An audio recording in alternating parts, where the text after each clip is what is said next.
Bonsoir tout le monde, merci d'être venu.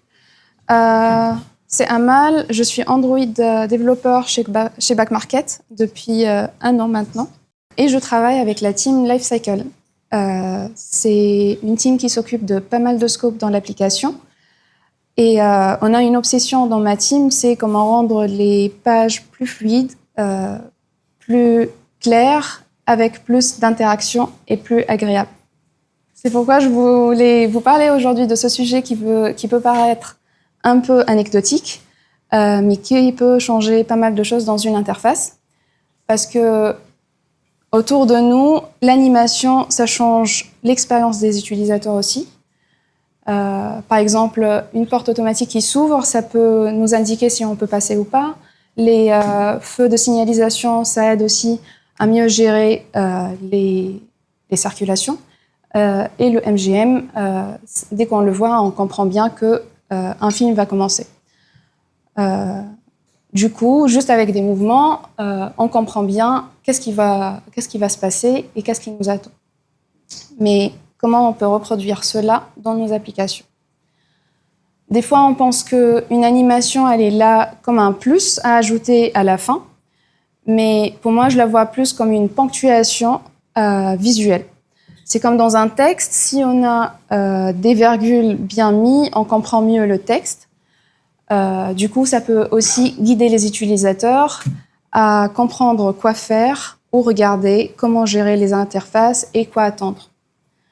Ça peut aussi renforcer la confiance du utilisateur et éviter tout conflit de est-ce que mon action a bien été prise en compte ou pas. Par contre, il faut faire attention parce que beaucoup d'animations ou une animation mal placée, elle peut devenir une distraction et un peu fatigante. Du coup, il faut toujours trouver une justesse. C'est toujours comme une ponctuation. C'est pas une question de quantité, mais plutôt de justesse. Je vais vous présenter 3 scénarios pour le bouton favori, mais qui aura le même délai d'attente de la réponse API, mais le rendu sera différent. En premier lieu, nous avons ce bouton favori où il n'y a rien. L'utilisateur, il appuie, il attend, mais quand est-ce qu'il saura que son action a été prise en compte? Que lorsque la petite pop-up de confirmation va apparaître. La deuxième sera d'ajouter un petit loader, c'est un peu mieux. C'est fonctionnel, l'utilisateur, il voit bien que son action a été prise en compte, mais ça reste quand même un peu fade. C'est là où on a décidé d'ajouter cette petite animation du cœur qui bat avec des petites particules. C'est un peu mieux et c'est ça le rôle d'une animation. C'est d'informer, rassurer, mais aussi de surprendre. Et justement, chez Back Market, on aime les interfaces qui réagissent. On a commencé petit à petit à ajouter des micro-interactions et à investir aussi là-dedans. La preuve, c'est que dernièrement, on a organisé un hackathon interne. On était 50 participants entre EM, PM, designers, développeurs back, web et mobile. Et le projet qui a emporté le titre des Launchpad Champions, c'est le projet qui peut être launché immédiatement. C'est celui qui a parlé des éventuelles animations sur le web et le mobile qu'on peut sortir tout de suite. Actuellement, on a commencé en tant que développeur aussi à challenger les designers.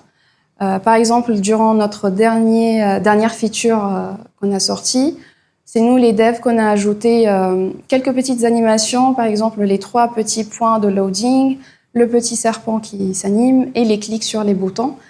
Et le but, c'était d'améliorer l'expérience utilisateur sur la rétro, vu que c'est une rétro game. Enfin, dans ma team, par exemple, on a plus...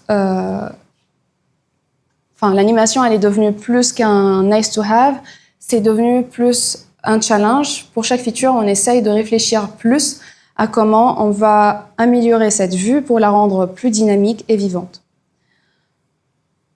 Là, par exemple, on a une page qui montre le résultat du health check-up du device. La première proposition de la designer, c'était de mettre une simple image Par contre, nous, en tant que dev, on l'a challengé en ajoutant une animation qui va montrer directement aux utilisateurs si le résultat a été success ou un fail. Mais voilà, la réalité, c'est que derrière chaque animation, il y a des décisions à faire. Est-ce qu'on doit choisir du Lottie ou du Compose, du After Effects ou un natif? Et le choix, il n'est pas là par hasard. Il faut se baser sur les contraintes techniques, les besoins du design, le temps de développement et bien sûr sur la performance. Il y a un an, on avait une petite... Désolée. Bon. Il y a un an, on avait un petit atelier dans notre team. C'était d'essayer d'améliorer cette petite page avec l'implémentation de ce logo, qui a un effet 3D, qui a plus de reflets. On voulait aussi implémenter ce 3D aussi dans la page d'onboarding, sauf qu'à l'époque, on n'a pas pu le faire et du coup, c'était des animations qui n'ont jamais vu le jour. À cause de Lottie qui ne supportait pas les animations 3D. Donc, on a appris notre première leçon qui était qu'il faut toujours mettre en tête que des fois, les After Effects ne marcheront pas sur le mobile. Que peut-être ça sera bien d'ajouter des séances de synchronisation entre les devs et le designer afin d'éviter les allers-retours et le temps d'attente d'un nouveau fichier, etc. Et à la fin, d'accepter que des fois, si l'animation est trop compliquée, il ne faut pas l'implémenter. Vaut mieux une animation plus simple et implémentée qu'une animation trop compliquée et qui reste dans les archives. C'est là où ça intervient, notre deuxième leçon aussi. On avait une animation, c'est la même de la favori, qu'un designer a voulu l'implémenter en ajoutant un fichier Lottie. Sauf que comme vous pouvez le voir, pour afficher cette animation, on a besoin de cacher le bouton réel, le temps d'afficher l'animation, puis de cacher cette animation et de réafficher le bouton avec le résultat de l'API. Est-ce que le produit a été ajouté aux favoris ou pas. Cette approche, elle nous a géré 3 problématiques majeures. La première, c'est que c'est lourd pour une micro-interaction, vu qu'on a besoin d'ajouter un fichier JSON. On avait aussi un problème de désynchronisation entre l'état réel et le visuel, vu que l'animation, elle cachait le bouton.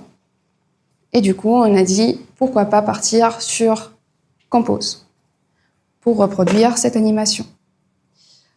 Du coup, les différentes étapes étaient en premier lieu d'essayer de gérer les particules. Donc ça va générer automatiquement 20 particules avec un radius et une distance alpha random. Puis, on va les lancer en fonction de l'écoute du statut de notre bouton, est-ce qu'il était ajouté en favori ou pas, pour animer ces particules qui sont en forme de cercle, en fait. Ici. Et à la fin, tout va être en liaison avec le bouton. Donc, comme vous pouvez le voir ici, j'appuie sur le bouton. Ça ne s'affiche pas vu qu'on a passé en mode non favori. Et si je l'ajoute en favori, il va s'afficher. La deuxième étape sera d'ajouter les battements de cœur. Et les battements de cœur, ça se fait avec un scale du bouton. Du coup, si le statut sera un favori, on va agrandir le scale du bouton. Après, on va le remettre à son état initial. S'il est en mode non favori, ça va faire l'inverse. Ça va le rendre plus petit et après, il va revenir à son état initial. Ce scale, il faut après l'ajouter à notre bouton. Et voici le résultat. Donc, j'appuie, j'ai le bouton qui change de scale. j'appuie une autre fois, ça change de scale. Maintenant, comment on va faire pour que on affiche les deux en même temps et on évite le problème qu'on a eu au début avec l'outil de désynchronisation entre l'état réel et l'état du bouton visuel. On va utiliser un launch d'effect qui va écouter le loading de l'API, la réponse de l'API, est-ce qu'elle est en cours de loading ou pas, l'état de notre bouton, est-ce qu'il est en mode field ou pas, et l'animation, est-ce qu'elle est en cours d'être animée ou pas. En fonction de ça, on va soit mettre à jour l'état de notre animation, soit mettre à jour l'animation de notre bouton. Ça veut dire que on va afficher le bouton avec le battement et les particules ou bien juste les particules. Et à la fin, on met à jour notre icône. Cette partie, c'est pour éviter, comme vous l'avez peut-être remarqué, qu'au début, à l'apparition de la page, on voit que le battement il a apparu directement ou les particules sont apparues directement. Et à la fin, pareil, on va ajouter le scale ici et on va ajouter les différentes particules qui vont s'afficher.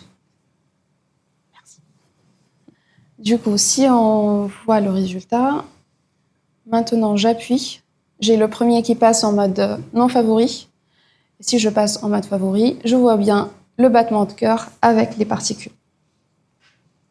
Alors concrètement, comment on décide? C'est quoi notre framework de décision? Notre framework de décision chez BackMarket est de commencer avec le natif en premier lieu, de voir si l'animation nécessite vraiment un loti ou pas. Si c'est une animation de décoration, une animation one-shot, ou bien c'est une animation qui nécessite une interaction avec l'utilisateur. La question clé sera toujours, cette animation doit-elle réagir ou raconter? Et en fonction de ça, on va décider est-ce qu'on va mettre un loti ou un natif. Des fois, on essaye aussi de challenger les designers pour leur montrer que peut-être, même si l'animation que vous souhaitez implémenter est belle et tout ça, mais derrière, peut-être de la mettre en natif avec moins d'animation, c'est mieux, vu que c'est plus performant. Voilà. Il y avait un Medium que j'ai écrit par rapport à ce sujet, où il y a plus de détails sur le code et tout. N'hésitez pas à le lire si vous voulez. Et voilà. Merci beaucoup. Merci pour la présentation. Il y a une chose qui m'avait étonné, donc le fait de vérifier s'il n'est pas en loading, ça coupe les animations, mais il y a toujours une petite animation après que ce soit validé, après qu'on ait la réponse du backend qui dit c'est bon, ça a bien été ajouté en favori. Donc on a la réponse du backend, c'est-à-dire que le loading est terminé, mais l'animation doit se déclencher à la fin du loading, non? En fait, il y a les cas de soit le loading il est long, soit le loading il est court et on a eu la réponse en false, en erreur, soit il y a l'animation qui est en cours de jouer encore et du coup il faut gérer ces trois cas.